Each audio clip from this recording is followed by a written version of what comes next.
വിഭൂഷിതകരാൽ നവനീരദാവാൽ പീതാംബരാൽ അരുണബിംബഫലാധരോഷ്ടാൽ പൂർണേന്ദു സുന്ദരമുഖാൽ അരവിന്ദനേത്രാൽ കൃഷ്ണാത് പരം കിമപി തത്വമഹം ന ജാനേ. ഓം നമോ ഭഗവതേ വാസുദേവായ. ഓം നമോ നാരായണായ. സദ്ഗുരുഭ്യോ നമ. ശ്രീമദ്ഭാഗവതം ദശമസ്കന്ധം ഉത്തരാർദ്ധം ഏകോനഷഷ്ടിതമോധ്യായ 59 അധ്യായം. രാജോവാച യഥാഹതോ ഭഗവതാ ഭൗമോ യേന ച താ സ്ത്രിയ നിരുദ്ധ ഏതദാ ജഗ്വ വിക്രമം ശാർംഗധന്വനാ. കഴിഞ്ഞ അധ്യായത്തിൻ്റെ അവസാനത്തിൽ പരീക്ഷിത്ത് പറഞ്ഞു, ഇതിനു ശേഷം ഭഗവാൻ നരകാസുരനെ വധിച്ചിട്ട് എൻ്റെ അന്തഃപുരത്തിലുള്ള അനവധി സ്ത്രീകളെ, തൻ്റെ പത്നിമാർക്ക്, അവരുടെ കാരാഗ്രഹത്തിലുണ്ടായിരുന്ന അനവധി സുന്ദരിമാരെ പരിണയിച്ചു എന്ന് കഴിഞ്ഞ അധ്യായത്തിൻ്റെ അവസാനത്തെ ശ്ലോകത്തിൽ പറഞ്ഞു. അപ്പോഴാണ് പരീക്ഷിത്ത് ചോദിക്കുന്നത്, യഥാ ഹതോ ഭഗവതാ, എങ്ങനെയാണ് ഭഗവാൻ ആ നരകാസുരനെ വധിച്ചത്? അതിന് കാരണം എന്താണ്? ശാർംഗധന്വന ഏതൽ വിക്രമം. ശാർംഗധന്വാവായിട്ടുള്ള ഭഗവാന്റെ ആ പരാക്രമത്തെപ്പറ്റി വിശദമായിട്ട് പറഞ്ഞു തരണം എന്നൊക്കെ പറയുകയാണ്. ഇതിനു വേണ്ടിയിട്ടാണ് നരകാസുരൻ അവരെയൊക്കെ, ഈ കന്യകമാരെയൊക്കെ ബന്ധനത്തിലിട്ടത്. അവരെയൊക്കെ മോചനം കൊടുക്കാൻ വേണ്ടിയിട്ട് ഭഗവാൻ യുദ്ധത്തിന് പോകാനുള്ള കാരണം എന്താണ്? ഇങ്ങനെ ഓരോന്നും ഇങ്ങനെ വിസ്തരിച്ച് ഉണ്ട്. അതൊക്കെ വിസ്തരിച്ച് പറഞ്ഞു തരണമെന്നാണ് പറയുന്നത്. ഈ നരകാസുരൻ്റെ കഥകളെപ്പറ്റി കാര്യമായിട്ട് ആരാണെന്നൊന്നും വിസ്തരിച്ച് ഒരു പുരാണങ്ങളിലും പറഞ്ഞില്ല. ചില സൂചനകൾ മാത്രമേ പറഞ്ഞുള്ളൂ. ഭാഗവതത്തിൽ തന്നെ പറഞ്ഞിട്ടുണ്ട്, ആ ഭഗവാന് വരാഹമൂർത്തിയായിരിക്കണം. ഇത് ഭൂമിദേവിയിലുണ്ടായിട്ടുള്ളവനാണ് നരകാസുരൻ എന്ന് പറഞ്ഞിട്ടുണ്ട്. അതുമാതിരി മഹാഭാരതം പർവ്വത്തിൽ പറഞ്ഞിട്ടുണ്ട്, ഈ മഹാവിഷ്ണു വരാഹരൂപത്തിൽ അവതരിച്ച് ഭൂമിയെ ഉദ്ധരിച്ചു. എപ്പോൾ ഭൂമി മുഴുവൻ ആ ദുഷ്ടന്മാരായിട്ടുള്ള ആസുരന്മാരുടെ ഭാരം കൊണ്ട് ഭൂമിക്ക് സ്ഥാനഭ്രംശം വന്ന സമയത്താണ്. കാരണം എന്താ വെച്ചാൽ ആ സമയത്ത് നരകമൊന്നും ഇല്ലാണ്ട് ആരും മരിക്കുന്നില്ല. അങ്ങനെ ഒരു അവസ്ഥ വന്നപ്പോഴാണ് ഈ ഭൂമിദേവി നരകാസുരന് ജന്മം കൊടുത്തതെന്നൊക്കെ ഇതിൽ മഹാഭാരതം വനപർവ്വത്തിൽ കഥ പറയുന്നുണ്ട്. ഇങ്ങനെയൊക്കെ കുറച്ച് സൂചനകളേ ഉള്ളൂ. ഭഗവാന്റെ പുത്രനാണെന്നും ഏകദേശം ചില പുരാണങ്ങളിൽ പറയുന്നുണ്ട്. യജ്ഞവരാഹസ്തുതിയിലല്ലേ വിധേമ ചാസ്യൈ നമസാ സഹത്വയാ യസ്യാം സ്വതേജോഗ്നിമിവാരണാവധ എന്നിങ്ങനെ പറയില്ല. അതായത് ആ ഭഗവാൻ തൻ്റെ രേതസ്സിനെ ആ ഭൂമിദേവിയിൽ ആ സമയത്ത് ആദാനം ചെയ്തു എന്നൊക്കെ ഭാഗവതത്തിലെ 3-ാം സ്കന്ധത്തിൽ തന്നെ പറയുന്നുണ്ട്. അപ്പോൾ ഭഗവാന്റെ പുത്രനാണെന്നും സൂചന ഉണ്ടെന്നാണ്. ഇതുമാതിരി ബ്രഹ്മാദി പുരാണത്തിലൊക്കെ അങ്ങനെ പറയുന്നുണ്ട്. ശ്രീശുകൗവാച ഇന്ദ്രേണ ഹൃതഛത്രേണ ഹൃതകുണ്ഡലബന്ധുനാ ഹൃതാമരാദ്രിസ്ഥാനേന ജ്ഞാപിതോ ഭൗമജ്യേഷ്ഠിതം സഭാര്യോ ഗരുഡാരൂഢ പ്രാജ്യോതിഷപുരം ജയൗ. ശ്രീ ശിവബ്രഹ്മർഷി കഥ വിസ്തരിച്ച് പറയാൻ തുടങ്ങുകയാണ്. ഈ നരകാസുരൻ ഭൂമിയിൽ മുഴുവൻ നരകാക്കാൻ വേണ്ടിയിട്ട് വളരെയധികം ദുഷ്പ്രവൃത്തികൾ ചെയ്യുന്നുണ്ട്. അതൊന്നും ആരും ശ്രദ്ധിച്ചില്ല. പക്ഷേ ഈ ചെന്നിട്ട് സ്വർഗലോകത്ത് ചെന്നിട്ട് ഈ ഹൃതഛത്രേണ എന്ത് ചെയ്തു? അദ്ദേഹത്തിൻ്റെ ഇന്ദ്രൻ്റെ വരുണൻ്റെ വെൺകൊറ്റ കൂടെ അപഹരിച്ചു. അതുമാതിരി ഹൃതകുണ്ഡല ബന്ധുന തൻ്റെ അമ്മയായിട്ടുള്ള അതിഥിയുടെ ആ കുണ്ഡലങ്ങളും ഒപ്പം തന്നെ ഹൃതാമരാദ്രിസ്ഥാനേന ദേവവ്രതമായിട്ടുള്ള ആ മന്ദരപർവ്വതത്തിൻ്റെ രത്നശിഖരമൊക്കെ അപഹരിച്ചുകൊണ്ട് ഈ നരകാസുരൻ.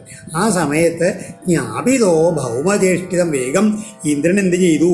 ഇവിടെ വന്നിട്ട് ആ ഭഗവാനോട് ഈ നരകാസുരൻ്റെ വിക്രമങ്ങളെ പറ്റിയൊക്കെ, അതാണ് ഭൗമൻ എന്ന് പറഞ്ഞാൽ നരകാസുരൻ ആ ചേഷ്ടിതങ്ങളെയൊക്കെ പറ്റി ഭഗവാനോട് വിസ്തരിച്ച് വന്ന് പറഞ്ഞു. ഭഗവാനോ നിഷ്പ്രയാസം ഒരു ഇതിനെ വിനോദയാത്രയ്ക്ക് പോകുന്ന മാതിരി ഭാര്യ തൻ്റെ ഭാര്യാസമേതനായിട്ട്, അതായത് സത്യഭാമയോട് കൂടിയിട്ട് ഗരുഡൻ്റെ പുറത്ത് കയറിയിട്ട് പ്രാഗ്ജ്യോതിഷപുരം യയൗ. ഈ നരകാസുരൻ്റെ രാജധാനിയാണ് പ്രാഗ്ജ്യോതിഷം എന്ന് പറയുന്നത് ആ നഗരം.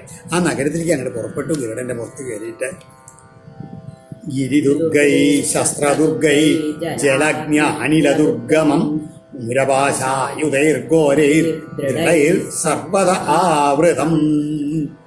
ഗിരിദുർഗൈ ഈ പ്രാഗ്ജ്യോതിഷപീഠത്തിലെ അനവധി കോട്ടകളുണ്ടെന്നാണ്, പർവ്വതങ്ങളായിട്ടുള്ള കോട്ടകൾ, അതുമാതിരി ആയുധങ്ങളാൽ ഉണ്ടാക്കപ്പെട്ടുള്ള കോട്ടകൾ, ശസ്ത്രദുർഗൈ, പിന്നെയോ ജല അഗ്നി അനില ദുർഗമം, വെള്ളം കൊണ്ടുള്ളത്, തീ കൊണ്ടുള്ളത്, വിഷവാതകം കൊണ്ടുള്ളത്, ഇങ്ങനെയുള്ള പല തരത്തിലുള്ള രക്ഷാവലയങ്ങളൊക്കെ കൂടിയിട്ടുള്ള പ്രവേശിക്കാൻ വളരെയധികം ദുഷ്കരങ്ങളായിട്ടുള്ള ഘോരൈ കഠിനങ്ങളും ദൃഢൈ ഉറപ്പുള്ളതായിട്ടുള്ള മുരപാശായതൈ മുരാസുരൻ്റെ എണ്ണമറ്റുള്ള കയർ വലകൾ, ഇങ്ങനെ ഇതുകൊണ്ടൊക്കെ സർവ്വത ആവൃതം, ഇങ്ങനെ എല്ലാ രീതിയിലും ഈ കോട്ടയെല്ലാം പല ദുർഗങ്ങളാൽ ആവൃതമായിരുന്നു പറയുകയാണ്. സുരക്ഷയ്ക്ക് വേണ്ടി ഇങ്ങനെ പല ഏർപ്പാടുകളുണ്ടായിരുന്നു ഈ ഇതിന് പ്രാഗ്ജ്യോതിഷപീഠത്തിന്. ഗതയാ നിർഭിവേദാദ്രിൻ ശസ്ത്രദുർഗാണി സായകൈ ചക്രേണ അഗ്നിം ജലം വായും മുരഭാശംസ്തദാസിന ശംഖനാദേന യന്ത്രാണി ഹൃദയാനി മനസ്വിനം പ്രാകാരം ഗതയാ ഗുർവ്യാ നിർഭിവേദ ഗദാധരാ പാഞ്ചജന്യധ്വനിം ശ്രുത്വാ യുഗാന്താശനിഭീഷണം മുര ശയാന ഉത്തസ്ഥൗ ദൈത്യ പഞ്ചശിരാ ജലാൽ.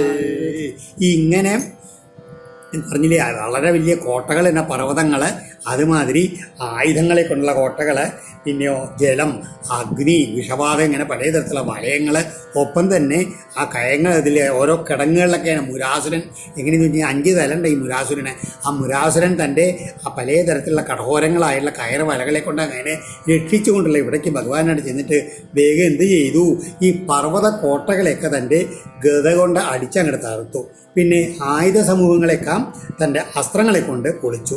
പിന്നെയോ അഗ്നി, ജലം, ഈ വിഷവാതകം, ഇതിനെയൊക്കെ തൻ്റെ സുദർശന ചക്രം കൊണ്ട് അതിൻ്റെ ശക്തികളൊക്കെ നശിപ്പിച്ചു. അപ്പോഴേക്കും മുരാസുരൻ്റെ ഇതിൽ വന്നു. മുരാസുരൻ്റെ കയറുകളൊക്കെ ഉണ്ടല്ലോ, അതൊക്കെ തൻ്റെ വാളുകളൊക്കെ മുരഭാശം തഥാ ആസീന വാള് കൊണ്ട് ആ മുരൻ്റെ കയറിനുകളൊക്കെ എന്നെ കണ്ട് മുറിച്ചു. പിന്നെയോ ആ യന്ത്രങ്ങൾ, അതുമാതിരി മനക്കരുത്തുള്ള അവരുടെ ഹൃദയങ്ങൾ, ഇതിനൊക്കെ ഇങ്ങനെയാണ് തൻ്റെ ശംഖനാദം കൊണ്ട് അങ്ങോട്ട് ഖണ്ഡിച്ചു. കോട്ടമതിൽ വീണ്ടും ഗത കൊണ്ട് തന്നെ അടിച്ച് പൊളിച്ചു. പിന്നെയോ ശംഖതില്ലേ പാഞ്ചധ്വനി എങ്ങനെയാണ് കൽപ്പാന്തകാലത്ത് ഇടി മുഴക്കം പോലെ അതിഭയാനകമായിട്ടുള്ള ആ ശംഖനാദം കേട്ട സമയത്ത് എല്ലാവരും പേടിച്ച് വിറച്ചു. വെള്ളത്തിൽ കിടന്നുറങ്ങായിരുന്ന ഈ മുരാസുരൻ പെട്ടെന്ന് അങ്ങോട്ട് പുറത്തേക്ക് വന്നു. 5 ശിരസ്സുണ്ടാവന്. ത്രിശൂലമുദ്യമ്യ സുദുർനിരീക്ഷണോ യുഗാന്ത സൂര്യാനലരോജിരുൾബണ ഗ്രസം ത്രിലോകീമിവ പഞ്ചവിർമുഖൈർ അഭ്യദ്രവൽ താക്ഷസുതം യഥോരഗ. എങ്ങനെയാണ് അവൻ്റെ ഭാവം?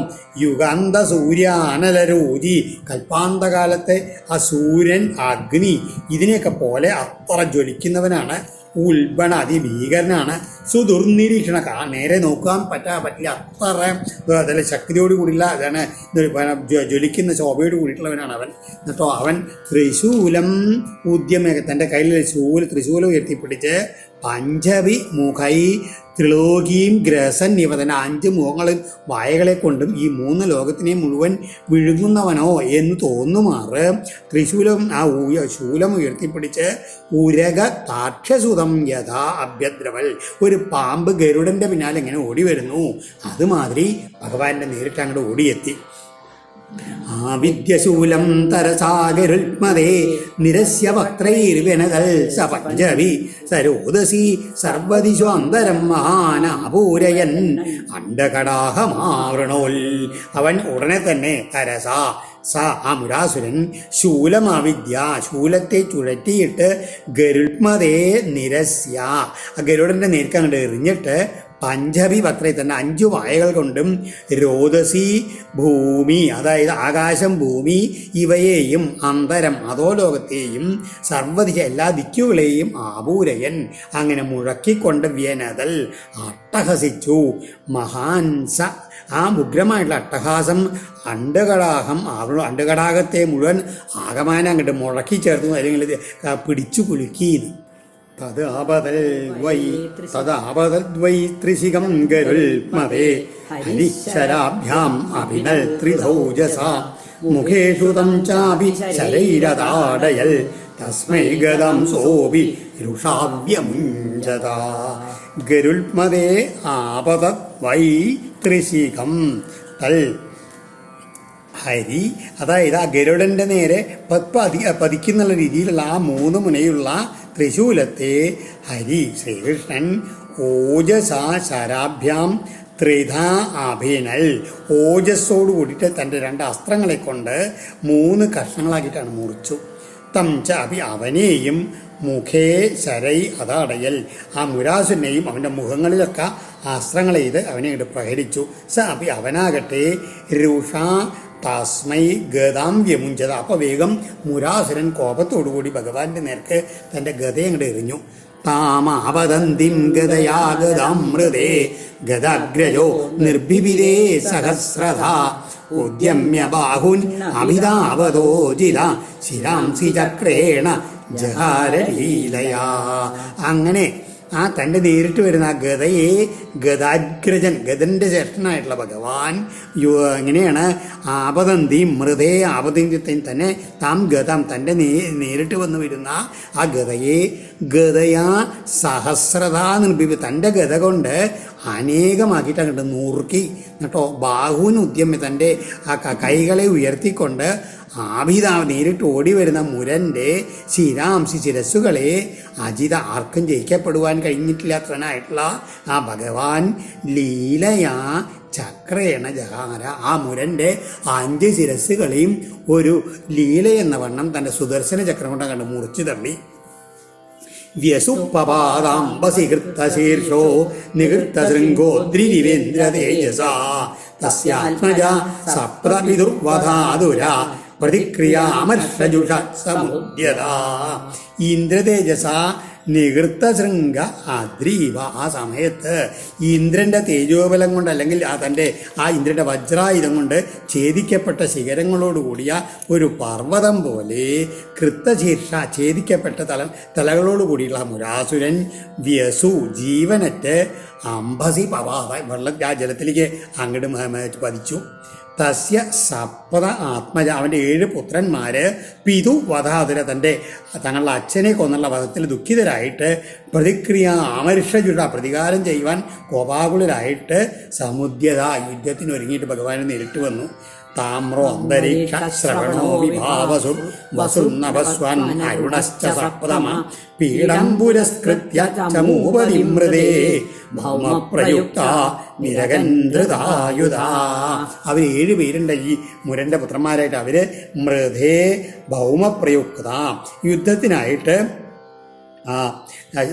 ഭൗമ, അതായത് നരകാസുരനാൽ പിന്നെ നിന്ന് നിയുക്തന്മാരായിട്ട് അവർ ആ 7 പേര് താമ്രൻ, അന്തരീക്ഷൻ, ശ്രവണൻ, വിഭാവസു, വസു, നഭസ്വാൻ, പിന്നെ അരുണ, ഇങ്ങനെ 7 പേരാണ് ഈ മുരൻ്റെ പുത്രന്മാർ. അവർ ധൃത ആയുധങ്ങളൊക്കെ എടുത്ത് ചമൂപതിം, ആ സൈന്യാധിപനായ പീഡൻ എന്നവനെ മുമ്പ് നടത്തിക്കൊണ്ട് പുരസ്കൃത്യ നിരകൻ, ഈ 7 പേരും നരകാസുരൻ്റെ സൈന്യാധിപതിയായിട്ടുള്ള പീഡനം കൂടിയിട്ട് ആ ഭഗവാനെ അങ്ങോട്ട് നേരിട്ടു.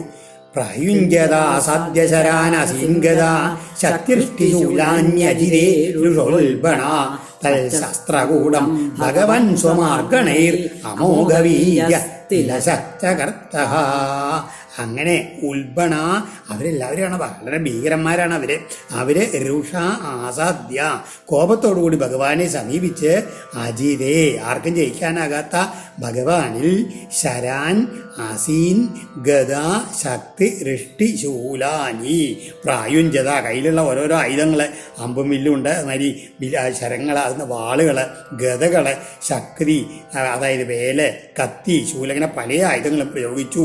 അമോഘവീര്യ ഭഗവാൻ, ഒരിക്കലും നിഷ്ഫലമാകാത്ത വീര്യത്തോടു കൂടിയുള്ള ഭഗവാൻ ശ്രീകൃഷ്ണൻ സ്വമാർഗണൈ, തൻ്റെ അസ്ത്രങ്ങളാൽ ശസ്ത്രകൂടം, അവരുടെ ആ ശസ്ത്രകൂട ആയുധ സമൂഹത്തെ മുഴുവൻ തിലശ ചകർത്ത, എള്ളുന്തരി കണക്ക് അങ്ങനെ നുറുക്കി തീർത്തു എന്ന് പറയുകയാണ്.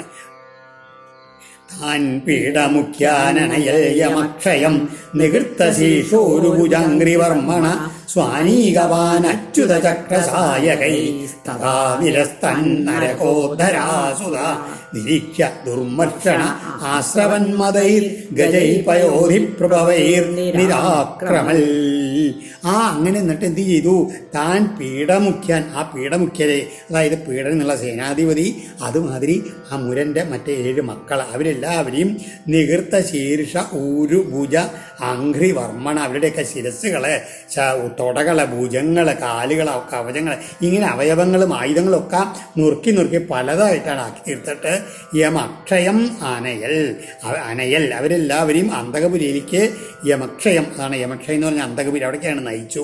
സ്വാനീകവാൻ അച്യുതചക്രസായകൈ, ആ തൻ്റെ സേനാനായകന്മാരെ ഇപ്രകാരം ഭഗവാന്റെ ചക്രായുധത്താലും മറ്റ് അസ്ത്രങ്ങളാലും തഥാ നിരസ്തൻ, ഇങ്ങനെ നിഷ്പ്രയാസം അറുതി വരുത്തിയതായി കണ്ടിട്ട് ധനാസുത, ഭൂപുത്രനായുള്ള നരകാസുരൻ ദുർമർഷണ, പൊറുക്കാനാവാത്ത കോപത്തോടെ ആശ്രവൻ മതനീര് ഒഴുക്കുന്നവയും പയോധിപ്രഭവൈ, പാൽക്കടലിൽ നിന്നുണ്ടായിട്ടുള്ളതുമായിട്ടുള്ള ഗജങ്ങളോടുകൂടി നിരാക്രമൽ, ഭഗവാന്റെ നേരിട്ട് യുദ്ധത്തിനങ്ങോട്ട് യാത്രയായി എന്ന് പറയുകയാണ്. അതായത് എന്താണ് ഈ പയോധിപ്രഭവൈ, അതായത് പയോധിപ്രഭ ഐരാവതത്തിൻ്റെ വംശത്തിൽപ്പെട്ടതാണത്രേ ഈ ആനകൾ. 10-65 ഉണ്ടെന്നൊക്കെ പറയും. ആ ആനകളോട് കൂടിയിട്ടാണ് അങ്ങനെ നരകായുധൻ നരകാസുരൻ ഭഗവാനോട് യുദ്ധത്തിന് പുറപ്പെട്ടത്. ദൃഷ്ട്വാസഭാര്യം ഗരുഡോപരിസ്ഥിതം സൂര്യോപരിഷ്ടൽ സതവിൽഖനം യഥാ കൃഷ്ണം സതസ്മൈ വ്യസുകൽ ശതഗ്നിം യോധാശ്ച സർവേ യുഗവൽസ്മവിംവ്യഥൂ. അങ്ങനെ നരകാസുരനുണ്ട്, കൂടെ അദ്ദേഹത്തിൻ്റെ ബാക്കിയുള്ള സൈന്യമുണ്ട്. എല്ലാവരും കൂടി ഇങ്ങനെ നോക്കുമ്പോൾ എങ്ങനെയാണ്? സൂര്യോപരിഷ്ടാൽ സതവിൽഖനം യഥാ, ആ സൂര്യൻ്റെ പുറത്തിങ്ങനെ പ്രകാശത്തിൻ്റെ ഇടയിൽ ഒരു വലിയ മിന്നൽ പിളരോട് ചേർന്നുള്ള മേഘം ഏതുപോലെ, അതുമാതിരി ഗരുഡന്റെ പുറത്ത് സഭാര്യം സ്ഥിതം, ഗരുഡന്റെ പുറത്ത് തൻ്റെ പത്നി സമേതനായിട്ട് സ്ഥിതി ചെയ്യുന്ന കൃഷ്ണം ദൃഷ്ട്വ, ഭഗവാൻ ശ്രീകൃഷ്ണനെ കണ്ടിട്ട് ആ അസുരൻ തസ്മൈ, അദ്ദേഹത്തിൻ്റെ നേർക്ക് തൻ്റെ ശതഗ്നി എന്ന് പേരുള്ള ആയുധത്തിനെ അങ്ങോട്ട് വിസർജൽ വിട്ടയച്ചു. സർവേ യോദ്ധാ, അപ്പോൾ കൂടുള്ള യോദ്ധാക്കളെല്ലാവരും യുഗപൽ, ഒരേ സമയത്ത് വിവിധുസ്മ, തങ്ങളുടെ ശസ്ത്രങ്ങൾ അങ്ങനെ ചെയ്യാനും തുടങ്ങി. ഭൗമസൈന്യം ഭഗവൻ ഗദാഗ്രജോ വിചിത്രവാജൈ നിശിതൈർശിലീമുഖൈ നികൃത്തബാഹൂരുശിരോദ്രവിഗ്രഹം ചകാര തർഹ്യേവ ഹതാശ്വകുഞ്ചരം. അവരേക്ക് ആ ആയുധങ്ങൾ, ആ നരകാസുരൻ്റെയും അതുമാതിരി അദ്ദേഹത്തിൻ്റെ സൈന്യത്തിലുള്ള എല്ലാവരുടെയും ആയുധങ്ങളെ ഗദാഗ്രജ ഭഗവാൻ, ഗദൻ്റെ ജ്യേഷ്ഠനായിട്ടുള്ള ഭഗവാൻ ശ്രീകൃഷ്ണൻ തർഹ്യേവ, ആ നിമിഷത്തിൽ തന്നെ എങ്ങനെ വിചിത്രവാജൈ നിശിതൈ ശിലീമുഖൈ, അതായത് തൻ്റെ ഭംഗിയുള്ള തൂവലുകളോട് ചേർന്നുള്ള മൂർത്ത ശാസ്ത്രങ്ങളാൽ അവരുടെ എല്ലാവരുടെയും ശിരസ്, കയ്യ്, കാല്, അവയവങ്ങൾ, അതിൽ മറ്റേ കിരീടങ്ങൾ, അതുമാതിരി കുതിരകൾ, മറ്റുള്ള വാഹനങ്ങൾ, ഇതോടുകൂടി എല്ലാവരുടെയും മുറിച്ച് അവരെല്ലാവരെയും അങ്ങോട്ട് അവരെല്ലാവരെയും കൊന്നു എന്ന് പറയുകയാണ്. യാനി യോധൈ പ്രയുക്താനി ശസ്ത്രാസ്ത്രാണി ഗുരുദ്വഹ ഹരിസ്തന്യച്ഛിനൽ തീക്ഷ്ണൈ ശരൈരേകൈകശസ്ത്രിഭിः ഉഹ്യമാന സുവർണേന പക്ഷഭ്യം നിഘ്നതാ ഗജൻ ഗരുത്മതാ ഹന്യമാനൻ തുണ്ടഭക്ഷണകൈർഗജ. ആ പരീക്ഷത്തെ ശ്രീശുഖബ്രഹ്മർഷി പറയുകയാണ്, തൻ്റെ ആ ചിറകടികളെ കൊണ്ട് അപ്പോഴേക്കും ഗരുഡൻ എന്ത് ചെയ്തു? ഈ മത്തഗജങ്ങളെ അങ്ങനെ പരക്കം പായിപ്പിക്കേണ്ട ഗരുഡനെ ചിറകടിച്ചുകൊണ്ട് ആ ഓടിപ്പോകുന്ന ആനകളുടെ പിന്നാലെ ഗരുഡൻ്റെ പുറത്ത് ഭഗവാൻ ആ ശത്രുപക്ഷത്തെ ഇങ്ങനെ തുടർച്ചയായിട്ടുള്ള ആയുധങ്ങളും അമ്പുകളും തൻ്റെ എല്ലാം മൂർച്ചുള്ള ശരങ്ങളെ കൊണ്ട് ഓരോന്നായിട്ട് ഒക്കെ നുറുക്കി എന്ന് പറയുകയാണ്. പുരമേവ അവിശൻ ആർത്ത നരകോ യുദ്ധ്യയുദ്ധ്യത ദൃഷ്ട്വാ വിദ്രാമിതം സൈന്യം ഗരുഡേനാർദിതം സ്വകം തം ഭൗമപ്രാഹരൽ ശക്ത്യാ വജ്ര പ്രതിഹതോ യദ നാഗം പതയയാ വിദ്ധോ മാലാഹദൈവദ്വിവ ശൂലം ഭൗമ്യോ അച്യുതം ഹന്തു മാധവേ വിധതോദ്യമ തദ്വിസർഗാൽ പൂർവമേവ നരകസ്യ ശിരോഹരി അപാഹരൽ ഗജസ്തസ്യ ചക്രേണ ക്ഷുരനേമിനാ. ഈ ഗരുഡന്റെ ആ ചിറകടിയെ പേടിച്ചിട്ട് സഹിക്കാൻ വയ്യാണ്ട് ആനകളൊക്കെ തിരിഞ്ഞ് ഓടി. അപ്പോഴേക്ക് നരകാസുരൻ ഒറ്റയ്ക്കായി കേട്ടോ. അങ്ങോട്ട് യുദ്ധം ചെയ്തു. തൻ്റെ സൈന്യം ഗരുഡൻ്റെ മർദ്ദനേറ്റ് അങ്ങനെ ഓടിപ്പോകുന്ന അസുരൻ എന്ത് ചെയ്തു? ആ വജ്രായുധത്തെ പോലും പരാജയപ്പെടുത്തിയുള്ള തൻ്റെ വേലെടുത്ത് ഗരുഡിന് നേരെയാണ് പ്രയോഗിച്ചു. ആ ഗരുഡൻ അതെങ്ങനെയാണ് മാലാഹത യുവദ്യോ ഒരു ആനയുടെ നേർക്ക് ഒരു പൂമാല എടുത്തെറിഞ്ഞ് എങ്ങനെ അതുമാതിരി ഗരുഡൻ തീരെ കുരുങ്ങിയെന്ന് പറയാണ്. അപ്പോൾ തൻ്റെ ഉദ്യമം വിഫലമായ സമയത്ത് ഭഗവാനെ നിഗ്രഹിക്കാൻ വേണ്ടിയിട്ട് തൻ്റെ ശൂലം കയ്യിലെടുത്തു.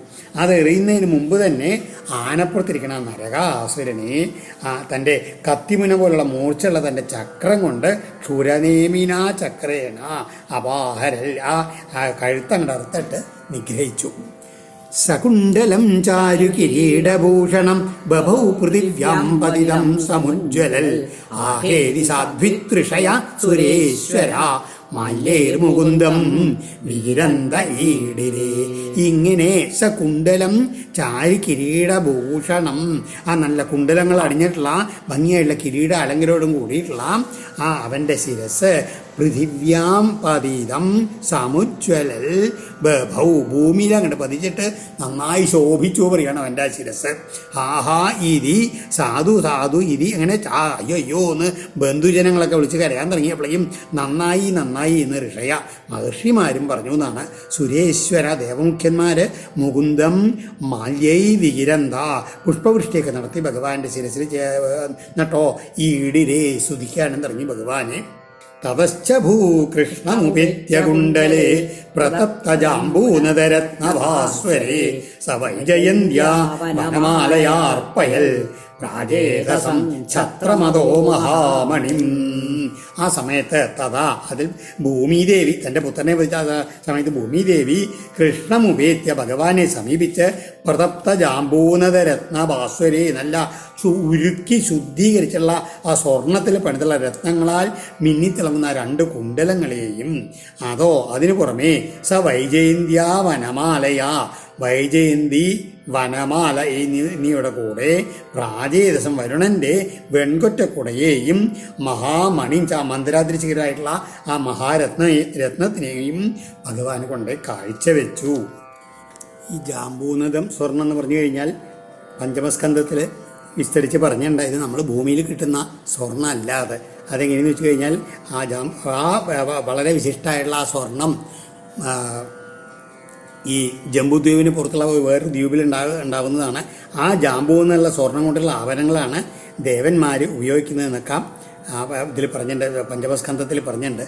അതിനുശേഷം ഈ ഭൂമിദേവി ഇതെല്ലാം ഭഗവാനെ കാൽക്കൽ വെച്ചിട്ട് അസ്തൗഷീലത വിശ്വേശം ദേവീ ദേവവരാർച്ചിതം പ്രാഞ്ജലി പ്രണതാരാജൻ ഭക്തി പ്രവണയാധിയാ. ഇതിന് ശേഷം ഇതെല്ലാം ഭഗവാന് കാൽക്കൽ വെച്ചിട്ട് ദേവി എന്ത് ചെയ്തു? കൈകൂപ്പി തൊഴുത് നമസ്കരിച്ചുകൊണ്ട് വളരെ ഭക്തിയോടുകൂടിയിട്ട് ആ ഭഗവാനെ ഭക്തിയോടുകൂടിയിട്ട് ഭഗവാനെ സ്തുതിക്കാൻ തുടങ്ങി. ഭൂമിരുവാച നമസ്തേ ദേവദേവേശ ശംഖചക്രഗദാധര ഭക്തിച്ഛോഭാത്തരൂപായ പരമാത്മൻ നമോസ്തുതേ. എന്താണ് ഭൂമിദേവി തൊഴുത് പറയണേ? അല്ലയോ ദേവന്മാരുടെയും ദേവനായിട്ടുള്ളവനും ഈശനുമായവനെ, അങ്ങയ്ക്ക് നമസ്കാരം. ശംഖ ചക്ര ഗദ പങ്കജം ഇതെല്ലാം ധരിച്ചവനും ഭക്തന്മാരുടെ ഇച്ഛയ്ക്കനുസരിച്ച് ഭക്തേച്ഛോപാത്ത രൂപായ ഓരോ തരത്തിലുള്ള രൂപങ്ങൾ ധരിക്കുന്നതിനുമായിട്ടുള്ള എന്നാലോ പരമാത്മാവായിട്ടുള്ള അങ്ങയ്ക്ക് നമസ്കാരം. നമ പങ്കജനാഭായ നമ പങ്കജമാലിനി നമ പങ്കജനേത്രായ നമസ്തേ പങ്കജാംഗ്രേ. താമരപ്പൂവ് ആ പൊക്കിളിൽ ഉള്ളവനെ, അതുമാതിരി താമരമാല അണിയുന്നവനെ, താമരക്കണ്ണ. പിന്നെയോ താമര പോലെ മനോഹരമായ പാദങ്ങളുള്ളവനെ, അങ്ങയ്ക്ക് വീണ്ടും വീണ്ടും നമസ്കാരം. നമോ ഭഗവതേ തുഭ്യം വാസുദേവായ വിഷ്ണവേ പുരുഷായാദിബീജായ പൂർണ്ണബോധായ തേ നമ അജായ ജനയിത്രേസ്യ ബ്രഹ്മണേ അനന്തശക്രയേ പരാവരാത്മൻ ഭൂതാത്മൻ പരമാത്മൻ നമോസ്തുതേ. സാക്ഷാൽ വാസുദേവനും മഹാവിഷ്ണുവും ഭഗവാനുമായ അങ്ങയ്ക്ക് നമസ്കാരം. സാക്ഷാൽ വിരാട് പുരുഷനും എല്ലാ കാരണങ്ങൾക്കും കാരണം ആദിബീജായ കാരണങ്ങൾക്കും കാരണമായവനും പൂർണ്ണജ്ഞാനിയുമായ അങ്ങയ്ക്ക് നമസ്കാരം. ജന്മാതിരഹിതനും അജായ ജന്മാതിരഹിതനും അതേ സമയത്ത് തന്നെ ഈ പ്രപഞ്ചത്തിൻ്റെ സൃഷ്ടികർത്താവും പരബ്രഹ്മസ്വരൂപിയും അളവറ്റ അനന്തശക്തിയെ അളവറ്റ ശക്തി സ്വരൂപനും എല്ലാ കാര്യകാരണങ്ങൾക്കും സ്വരൂപനും ഭൂതങ്ങളുടെയും ആത്മാവും അതായത് ജീവാത്മാവും പരമാത്മാവുമായ അങ്ങയ്ക്ക് നമസ്കാരം. ത്വം വൈസി സൃക്ഷൂരജ ഉത്കടം പ്രഭോ തമോ നിരോധായ വിവർഷ്യ സംവൃത സ്ഥാനായ സത്വം ജഗതോ ജഗൽപരേ കാലപ്രധാനം പുരുഷോ ഭവൻ പരാ. ഈ ജഗൽപദേ പ്രഭോ, ഈ ജഗത്തിൻ്റെ മുഴുവൻ നാഥനായവനെ മഹാപ്രഭോ, ത്വം വൈ അങ്ങ് തന്നെയാണ് ജഗത ശിസൃക്ഷു ഈ കാണുന്ന പ്രപഞ്ചത്തിൻ്റെ മുഴുവൻ സൃഷ്ടി ആഗ്രഹിച്ചിട്ട് ശിസൃക്ഷു അസംവൃത അവയ്ക്ക് എന്നാലും അതായത് അതിന് അടിമപ്പെടാതെ ഉത്കടം രജ നിരോധായ അവയ്ക്ക് അടിമപ്പെടാതെ കാര്യക്ഷമമായിട്ടുള്ള രജോ ഗുണത്തെയും നിരോധായ ആ പ്രപഞ്ചത്തിനെ തന്നിലേക്ക് സംഹാരത്തിന് ഉള്ളിൽ ഒതുക്കാൻ വേണ്ടിയിട്ട് തമോ ഗുണത്തെയും അതിൻ്റെ നിലനിൽപ്പിന് വേണ്ടിയിട്ട് സ്ഥാനായ സ്ഥിതിക്ക് വേണ്ടി സത്വഗുണത്തെയും വിവർഷി സ്വീകരിച്ചിരിക്കുന്നു. പ്രധാനം പുരുഷ കാലശക്തിയും മൂലപ്രകൃതിയും പുരുഷനും ഇവയ്ക്കെല്ലാം പരനായവനും എല്ലാം ഭഗവാനെ അങ്ങ് തന്നെയാകുന്നു. അഹം പയോ ജ്യോതി അഥാനിലോ നഭോ മാത്രാണി ദേവാ മന ഇന്ദ്രിയാണി കർത്താ മഹാനിത്യഖിലം ചരാചരം ത്വയ്യദ്വിതീയേ ഭഗവൻ നയം ഭ്രമ. ഏ ഭഗവൻ, അല്ലയോ ഭഗവാനേ, അഹം എന്ന് പറഞ്ഞാൽ ഞാൻ, ഭൂമി, പൃഥിവി, പയ, ജ്യോതി, അതുമാതിരി ജലം, അഗ്നി, അനില, നഭ, ഞാനും മറ്റുള്ള പഞ്ചഭൂതങ്ങളും മറ്റുള്ളതായിട്ടുള്ള ജലം, അഗ്നി, വായു, ആകാശം ഇവയും പിന്നെയോ മാത്രാണി ശബ്ദാദി തന്മാത്ര, ശബ്ദസ്പർശ രൂപരസ ഗന്ധങ്ങളായുള്ള തന്മാത്രകൾ, ഇന്ദ്രിയാണി 5 ഇന്ദ്രിയങ്ങൾ, ജ്ഞാനേന്ദ്രിയങ്ങളും 5 കർമ്മേന്ദ്രിയങ്ങളും, മനസ്സ്, ഇന്ദ്രിയങ്ങളുടെ അധിഷ്ഠാന ദേവതകളും, ഒപ്പം തന്നെ കർത്ത, അഹങ്കാരം, മഹത്വത്വം ഇതെല്ലാം ആയിത്തീരുന്നു എന്ന് മാത്രമല്ല എല്ലാ ചരാചരങ്ങളും എല്ലാം അദ്വിതീയേ ത്വയി അയം ഭ്രമ എന്ന വാസ്തവത്തിൽ ഇതെല്ലാം എങ്ങനെയാണ് ഉണ്ട് എന്നൊരു തോന്നൽ മാത്രമാണ്. കാരണം ഇതൊന്നുമില്ല, അങ്ങ് മാത്രമേ ഉള്ളൂ ഏകനായിട്ട്, അങ്ങയിൽ ഇതൊക്കെ ഉണ്ട് എന്നുള്ളത് വെറും ബുദ്ധിഭ്രമം കൊണ്ട് തോന്നുകയാണ്. തസ്യാത്മജോയം തവ പാദപങ്കജം ഭീതപ്രപന്നാർത്തിഹരോപസാദിത തത്പാലയൈനം കുരു ഹസ്തപങ്കജം ശിരസ്യമുഷ്യാഖില കൽമഷാപകം. ഇങ്ങനെ ഭഗവാനെ സ്തുതിച്ചിട്ട് ആ ഭൂമിദേവിയുടെ അഭ്യർത്ഥനയാണ്. എന്ത്? ഏ പ്രപന്നാർത്തിഹര, അല്ലയോ ആശ്രിതന്മാരുടെ ദുഃഖത്തെ മുഴുവൻ അകറ്റുന്നവനെ, അയം തസ്യ ആത്മജ, ഈ ഇപ്പം മരിച്ചു കിടക്കുന്നത് അങ്ങയുടെ പുത്രനാണ്. തവ പാദപങ്കജം, അങ്ങയുടെ ആ പാദപങ്കജത്തിലേക്ക് ഉപസാദിത എന്നാൽ കൂട്ടിക്കൊണ്ടുവരപ്പെട്ടവനും ഭയപ്പെടുന്നവനുമാണ്. അതിനാൽ ഏനം ഇയാളെ പാലയ അഖില കൽമഷാപഹം, അതായത് ഇവനെ രക്ഷിക്കണേ, ഇവൻ്റെ എല്ലാ സമസ്ത ദോഷങ്ങളെയും ദൂരീകരിക്കുന്ന അങ്ങയുടെ ആ ഇതിലെ ഹസ്തപങ്കജം കരകമലങ്ങളെ ഇവൻ്റെ ശിരസിൽ വെച്ചാലും എന്നൊക്കെ പറയുകയാണ്. ഇത് കൊണ്ടുവന്ന ആരാണ്?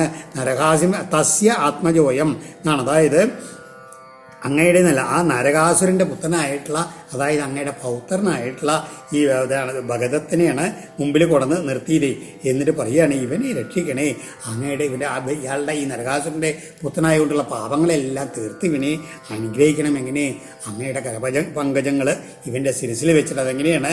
അഖില കൽമഷാപകം, എല്ലാ പാപങ്ങളും തീർക്കുന്നവയാണ് അങ്ങയുടെ കരസ്പരിശം.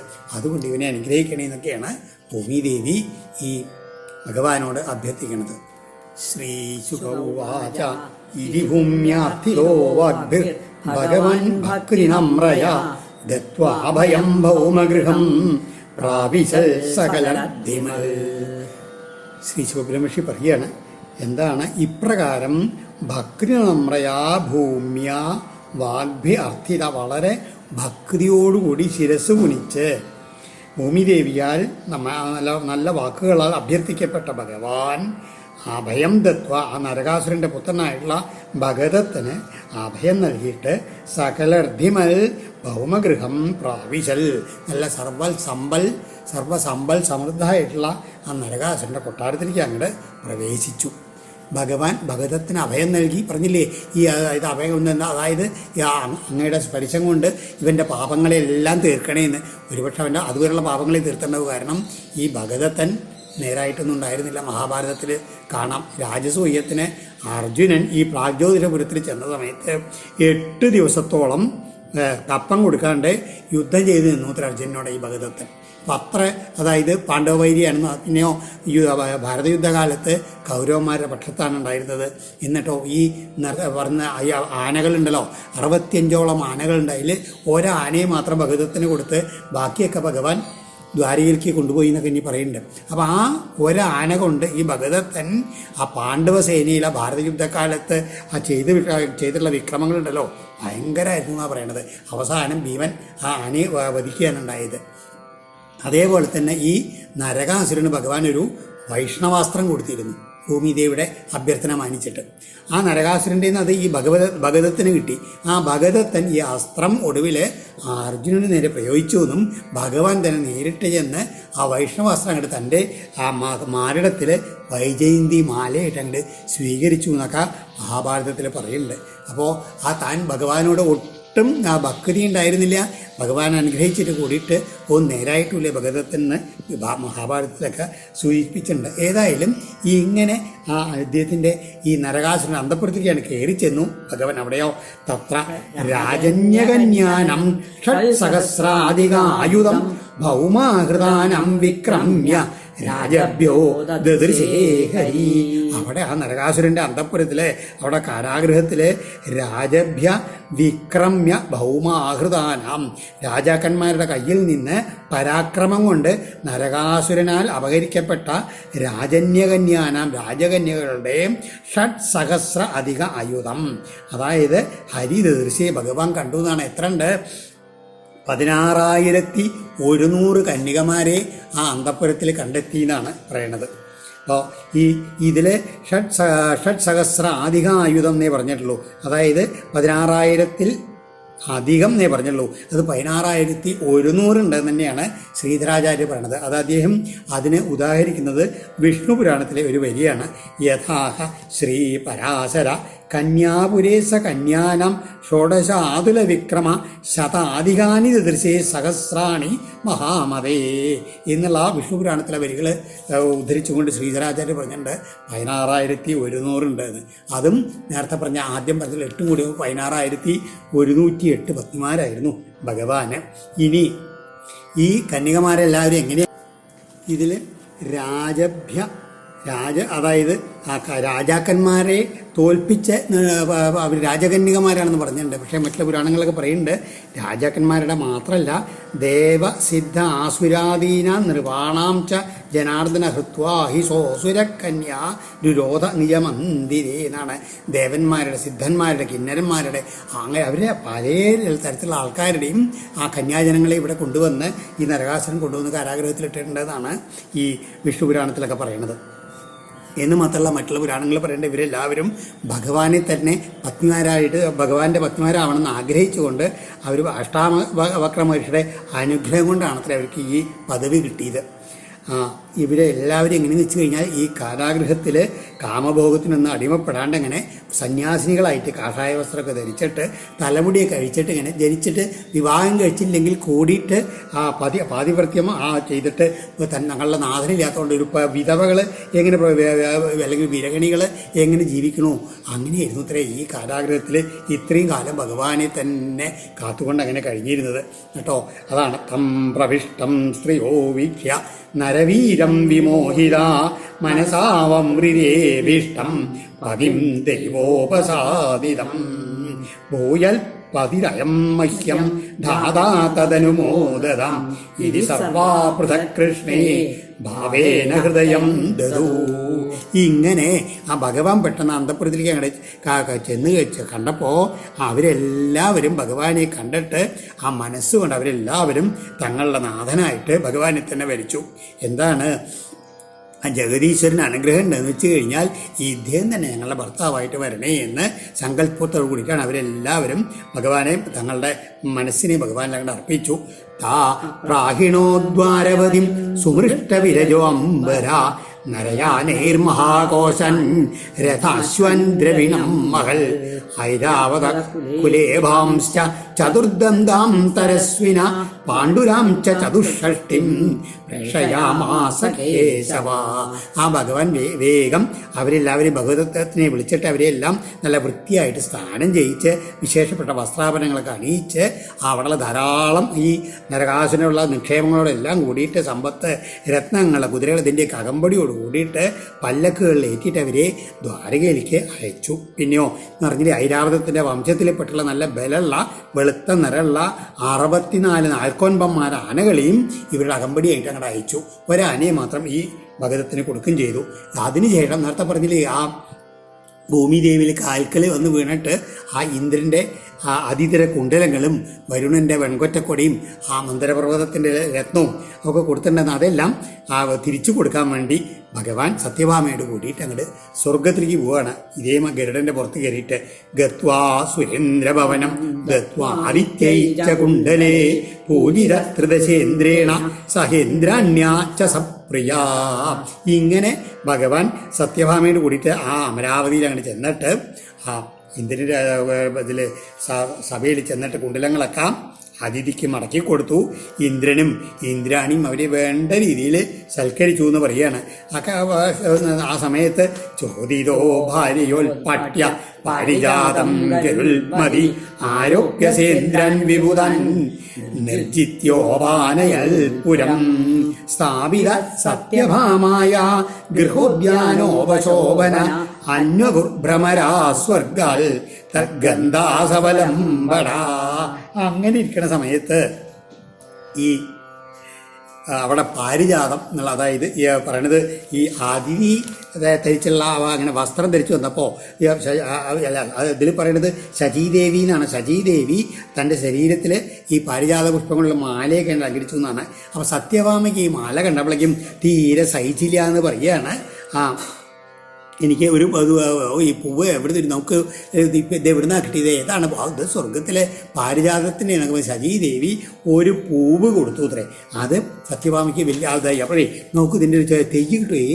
ഇതിൻ്റെ തെയ്യൊന്നും കൊണ്ടുപോകാൻ പാടില്ല എന്ന് അപ്പോൾ ശചീദേവി പറഞ്ഞു എന്നാണ്. അപ്പോൾ സത്യഭാമയ്ക്ക് വലിയ വിഷമായി എന്നിട്ടോ ചോദിതോ പറഞ്ഞു. അതെ കൃഷ്ണനോട് പറഞ്ഞു എന്നാണ്. എന്താ അങ്ങനെ നോക്കി എന്താ ഒരു തെയ്യം കൊണ്ടേ എന്താ ശരി പേടിക്കണ്ട കൊണ്ടുപോകാമെന്നും പറഞ്ഞ് പിറ്റേ ദിവസം രാവിലെ ഭഗവാൻ ഇവിടുന്ന് മടങ്ങണ സമയത്ത് നേരെ ഇന്ദ്രൻ്റെ ഉദ്യാനത്തിലാണ്ട് പോയി.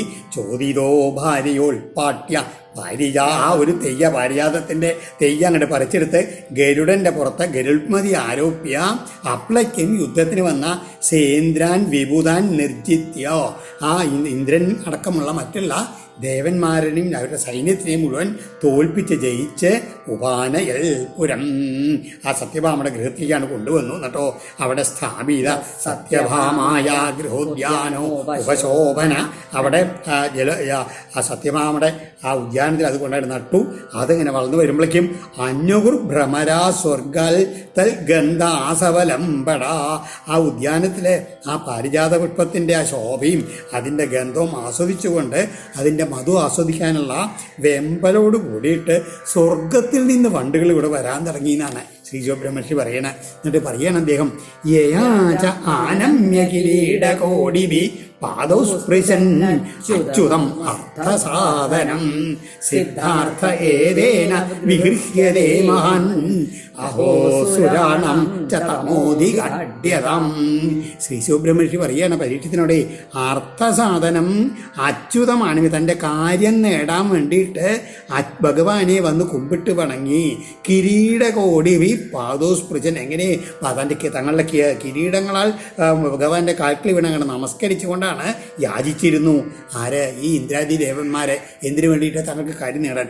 ഇപ്പോൾ സിദ്ധാർത്ഥ കാര്യം സാധിച്ചപ്പോൾ ആ മഹാൻ ഇതെല്ലാം മറന്നുകൊണ്ട് അദ്ദേഹത്തിനോട് യുദ്ധം ചെയ്തിട്ട് ഭാര്യാദത്തെ കൊണ്ടുപോകാൻ സമ്മതിക്കാണ്ട് യുദ്ധം ചെയ്തില്ലേ? അത് നോക്കൂ, ദേവന്മാരുടെ ആ അഹങ്കാരം കൊണ്ടിട്ടുള്ള ആ തമോ ഗുണം ആലോചിച്ച് നോക്കൂ.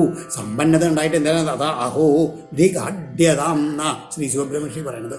അതായത് ദേവന്മാർക്ക് കൂടിയിട്ട് സമ്പത്ത് വന്നപ്പോഴേക്കും അവരുടെ ആ തമോ ഗുണം, അതായത് അഹങ്കാരം വർദ്ധിച്ചു. തങ്ങൾ ആഢ്യന്മാരെന്നുള്ള ഭാവം നടച്ചു. അപ്പോൾ പിന്നെ മനുഷ്യന്മാരുടെ കഥ പറയാറുണ്ടോ എന്നാണ് ശ്രീ സുബ്രഹ്മണ്യ പറയുന്നത്. ഏതായാലും അതിനുശേഷം അതോ മുഹൂർത്ത ഏകസ്മിൻ നാനാകാരേഷു താസ്ത്രിയ യഥോപയേമേ ഭഗവം താവൽ രൂപധരോ അവ്യയ. അതിനുശേഷം അതോ അവ്യയ, ഒരിക്കലും വ്യയമില്ലാത്തവനായിട്ടുള്ള ഭഗവാൻ ശ്രീകൃഷ്ണൻ താവൽ രൂപധര, അത്രയ്ക്കത്ര രൂപങ്ങൾ ധരിച്ച് താ സ്ത്രീയ, ആ സ്ത്രീകളെ നാനാകാരേഷു, അനേകം ഗൃഹങ്ങളിൽ വെച്ച് ഏകസ്മിൻ മുഹൂർത്തെ, ഒരേയൊരു മുഹൂർത്തത്തിൽ യഥാവിധി ഉപയമി വിവാഹം കഴിച്ചു. ഈ 16,100 കന്യകമാരെയും അവരുടെ ഓരോരുത്തർക്കും ഗൃഹങ്ങളുണ്ട്. അതിൽ ഓരോരോ ഗൃഹത്തിലും ഭഗവാൻ ആ ഓരോരോ രൂപത്തിൽ ചെന്നുകൊണ്ട് ഇത്രയ്ക്ക് രൂപങ്ങളുണ്ടായിട്ടും അതാണ് അവ്യയൻ.